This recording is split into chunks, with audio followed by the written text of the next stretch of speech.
Alhamdulillah kembali ceria bersama dengan kami dalam Assalamualaikum sampai jam 9.30 pagi ini. InsyaAllah. Baiklah, tak sia-sia hari ini saya berbaju serba hijau pagi ini. Masya Allah. Okey, kita nak bersama dengan Ketua Pengarah Kagat. Apakah itu Kagat? Ini dia nama panjangnya Kor Agama Angkatan Tentera Kagat. Mesti ramai yang familiar dengan nama Kagat ini. Transformasi Kagat setelah 36 tahun ditubuhkan. Alhamdulillah. Kita nak bersama dengan Major yang berbahagia, Major General Datuk Haji Nawawi Daud, Ketua Pengarah Kagat. Assalamualaikum Datuk. Waalaikumsalam warahmatullahi. Selamat pagi Datuk, pagi. sihat? Farah apa khabar? Sihat? Baik, alhamdulillah. Nak tanya dah makan ke belum? Berpuasa? Dah makan itulah.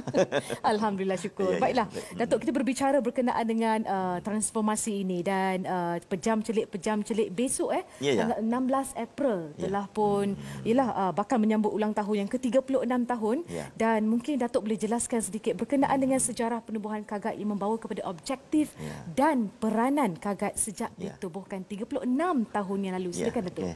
Bismillahirrahmanirrahim. Assalamualaikum warahmatullahi wabarakatuh.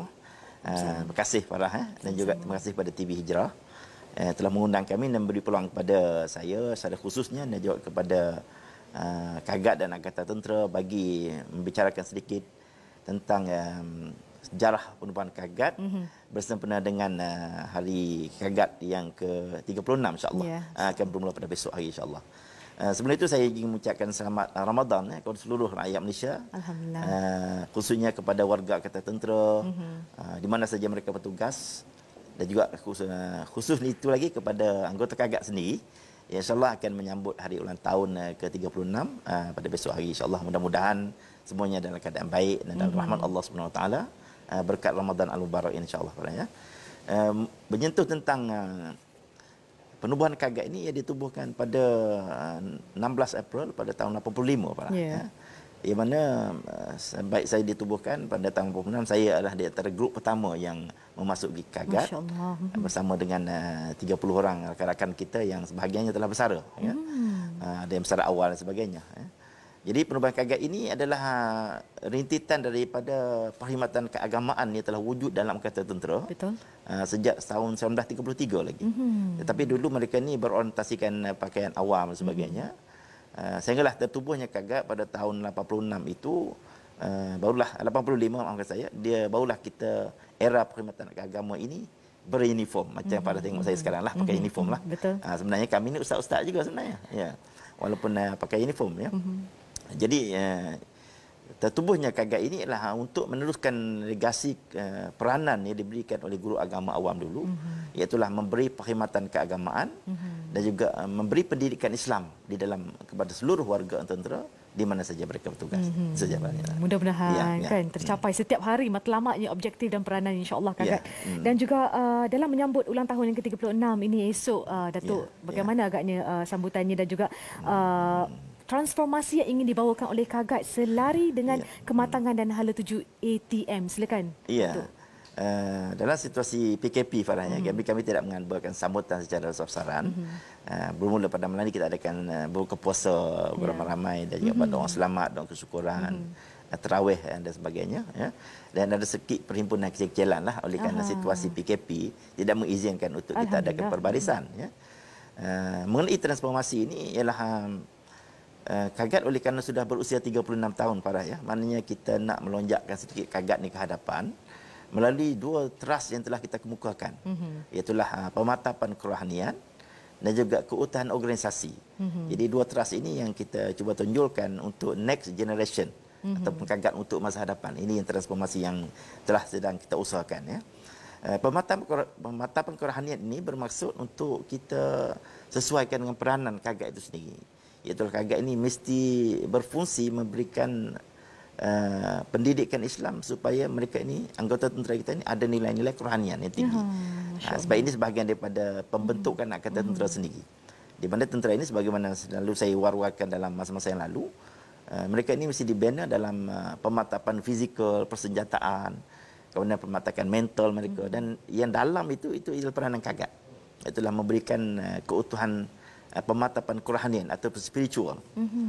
Jadi spiritual ini dikaitkan dengan suasana ketenteraan, maka kita namakan dia spiritual combat power ataupun kekuatan tempur kerohanian. Ini yang sedang diusahakan oleh kita untuk yang dikatakan transformasi ini ya. Kemudian satu lagi ialah peran trust kedua ialah keutuhan organisasi. Itulah merujuk kepada kita nak memantapkan dalaman kita sendiri sebagai ejen perubahan. Kagak juga perlu mengadakan muhasabah dalaman dia ya supaya sempena hari ulang tahun ni kita lebih mantap lagi fungsi kita dan peranan kita sesuai dengan peranan kita sebagai guru-guru agama dalam Angkatan Tentera. Ini yang sedang kita usahakan. InsyaAllah mudah-mudahan. Tadi Datuk ada sebut tentang tempuh pertempuran ni. Kan kita nak berbicara tentang sejarah kegemilangan tentera Islam pada zaman Rasulullah sallallahu alaihi wasallam dan para sahabatnya. Mereka bukan sahaja kuat dan hebat, malah dari aspek pertempuran melawan musuh di medan peperangan juga hebat dengan tidak mengabaikan aspek pembangunan rohani. Jadi bagaimana Datuk memandang situasi ini dalam sejarah kegemilangan zaman Rasulullah, bagaimana Datuk memandangnya? Ya, Farah, terima kasih ya. Oleh kerana majoriti anggota tentera kita ini adalah Muslim, jadi kita tidak boleh meninggalkan sejarah ketenteraan Islam. Dari segi pembentukan jati diri dan nilai-nilai ketenteraan itu mesti dihubung kaitkan dengan sejarah kegemilangan Rasulullah dan para sahabat.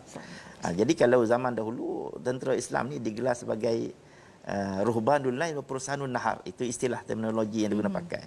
Itulah mereka ni pahlawan-pahlawan di siang hari dan di malamnya mereka adalah ahli-ahli ibadat. Jadi ini yang kita cuba nak bawa elemen ini ke dalam warga tentera kita dan telah kita buat sebenarnya sejak penubuhannya sedikit demi sedikit. Tapi tidak secara drastik, maksudnya kita bawa secara sesuai dengan budaya kita. Masya-Allah. Jadi ini kita akan bawakan dalam bentuk memperkukuhkan akidah itu dulu.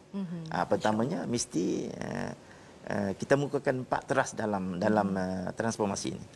Pertama ialah pengukuhan akidah ahli sunnah wal jamaah. Ini sebagai basic. Jadi warga tentera kita mesti mantap dia punya dalaman kita kan, iman kuat sebagainya. Yang kedua ialah pengukuhan solat itu sendiri, sebab solat merupakan asas kepada yang saya sebutkan tadi spiritual combat power itu. Jadi kalau ini kita namakan gerak gempur solat. Dan kita akan lancarkan buku ATM bersolat namanya buku. ATM bersolat. Okay. Itu bukan makna ATM sekarang ni tak bersolat. Artinya mereka ni diperkukuhkan lagi aktiviti ini supaya mereka dapat merasakan kesan solat itu dalam kehidupan seharian. Kemudian teras yang ketiga kita ialah penghayatan Al-Quran. Juga sebagai teras kepada pengukuhan spiritual ini ya. Jadi kita akan lancarkan program tahsin Al-Quran di mana kita ada 2 modul.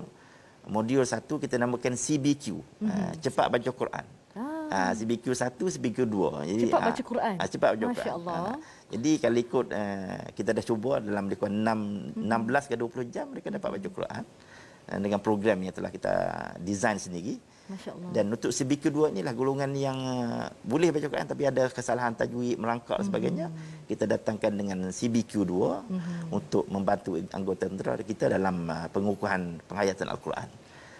Dan di situ juga kita akan masukkan tentang penghayatan tadabbur Al-Quran. Jadi bukan mereka baca saja tetapi mereka juga menghayati apa yang sedang mereka baca dan akan mereka baca ya. Dan insya-Allah tak lama lagi kemungkinan akan ada pengumuman daripada pihak kepimpinan khususnya Menteri Pertahanan, Panglima Tentera. Kita akan lancarkan satu Quran satu tentera. Ini yang kita cuba satu tentera ini antara transformasi yang kita akan laksanakan insya-Allah. Dan yang terakhir ialah pengukuhan akhlak dan juga integriti. Itu 4 teras dalam transformasi yang akan diusahakan oleh Kagat insya-Allah. Itu dia. Secara gambaran ni Datuk, bukan senang nak bergelar seorang ahli tentera Masya-Allah, kena begitu hebat sekali, gagah perkasa. Persiapan dari segi mental, fizikal dan juga aspek rohani juga penting Datuk sebenarnya. Baiklah, ialah sebuah organisasi yang mempunyai tahap disiplin yang tinggi sebenarnya. Aktiviti dan penugasan mereka juga padat dengan latihan-latihan sama ada dalam kamp dan juga di perbatasan. Betul Datuk? Ya, betul-betul. Kalau pada tengok di dalam TV kita sekarang, maknanya latihan kita buat ni latihan ibadat di medan namanya. Di mana anggota tentera kita juga dilatih macam mana mereka solat dalam perang ya. Macam mana berwuduk tanpa membuang kasut. Kan dalam situasi musafir mereka boleh jamak qasar dan sebagainya. Ini dilatih. Ini di antara. Jadi pengukuhan elemen Qur'aniyah ini bukan berlaku di dalam masa aman suasana di kamp tentera sahaja. Mereka juga dilatih dalam situasi kita namakan dia ibadat di medan ya. Ini yang sedang dan telah kita usahakan bagi mengukuhkan kerohanian dalam Angkatan Tentera insya-Allah. Saya begitu Ya, tersentuh melihat antara berita-berita utama yang keluar baru-baru ini berkenaan dengan cara Angkatan Tentera membantu mangsa banjir yang baru-baru ini berlaku di Pahang sebenarnya. Siap tolong pasangkan jambatan segera untuk penduduk yang memerlukan jambatan ketika itu. Masya-Allah. Begitu hebat sekali, dan mungkin Datuk boleh kongsikan apakah antara aktiviti dan pengisian yang dilakukan oleh Kagat dalam menerapkan nilai-nilai murni. Ya, selain daripada apa yang saya sebutkan tadi, 4 teras tadi, telah kita mulakan sebenarnya, cuma kita nak perkasakan lagi ya. Yang daripada apa yang saya sebutkan itu ialah aktiviti di dalam kem-kem tentera ni, kalau para perhatikan ya, kita bermula seawal mereka masuk rekrut. Masya-Allah. Di masa rekrut tu kita dah ajar basic mengenai agama, solat berjamaah dan sebagainya. Ini berlaku transformasi sebenarnya daripada budak-budak yang datang daripada kampung masuk tentera, mereka mengenali dengan lebih mendalam lagi agama ini bermula seawal mereka masuk tentera. Sampailah kepada mereka diberikan pendidikan secara formal, kita namakan dia sebagai PIFA ataupun Pendidikan Islam dan Fardu Ain. Ini diwajibkan kepada seluruh anggota tentera. Mereka nak naik pangkat, mereka mesti lulus Fardu Ain ini, barulah mereka boleh naik pangkat.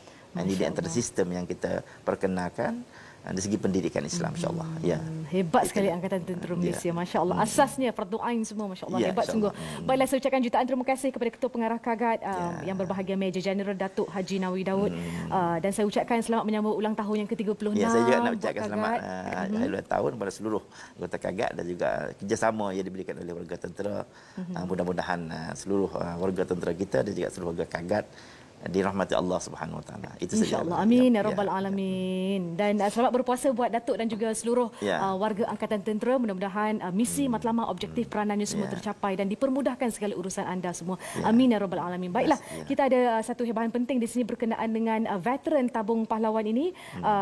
Satu masa dahulu seluruh tenaga dan keringat mereka korbankan untuk Ibu Pertiwi tercinta.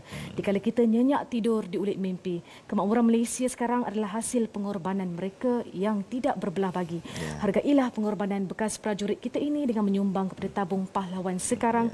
Mereka sangat memerlukan sokongan kita. InsyaAllah mudah-mudahan sama-sama kita membantu, dan insyaAllah kita rebut segala ganjaran yang Allah berikan kepada kita yang sedia untuk berinfak, bersedekah kepada mereka yang memerlukan.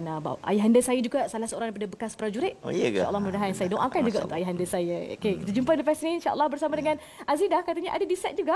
Semuanya dalam Assalamualaikum. Dalam surah Quraisy, Allah menyatakan tentang dua nikmat. Nikmat keamanan ekonomi dan keamanan sosial. Perkara inilah yang perlu kita jaga, anugerah daripada Allah SWT. Salah satu pihak yang menjaga keamanan ini adalah Angkatan Tentera Malaysia yang amat banyak berkhidmat, dan kita boleh membantu dengan menyumbang pada tabung pahlawan Yayasan Veteran ATM untuk terus kita memberi sokongan, terus keamanan ini dijaga dengan izin daripada falyabudu rabb hadzal bait alladhi at'amahum min ju' wa amanahum min khauf.